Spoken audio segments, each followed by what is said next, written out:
Эй, ба. Қандай болып қалдың? Нормально, ата. Мен саған айттым беле? Не деп? Ремень тағып ал деп.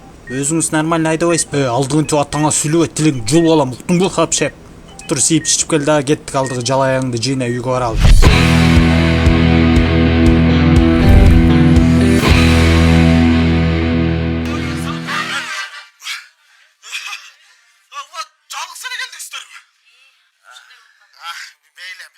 Балам.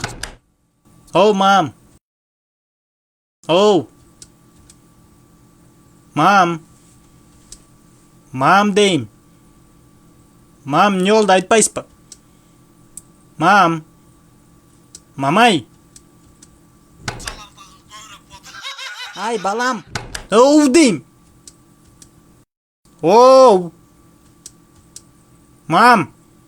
Мам. Мамай. Не сен құлағың ұқпай қалған ба? О деп отпайын ба, мам? Шықырғанда келбейсің бе? Айта беріңізші, не oldu? Тұр, ешке шығып мұсыр төгіп қачу. Алдығы комнаталарын жина. Азыр төгім, мам. Мам, неге өзіңіз менен көзіңіз селе қимылдайды? Маған емес монтажерға айт.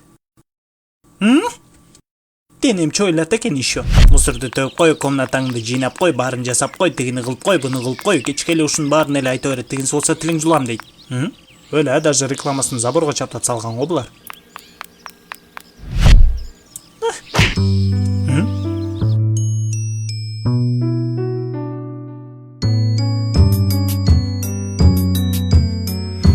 Говорили мне, что ангелы бывают. Я отвечал, что это сказки, лишь улыбаясь.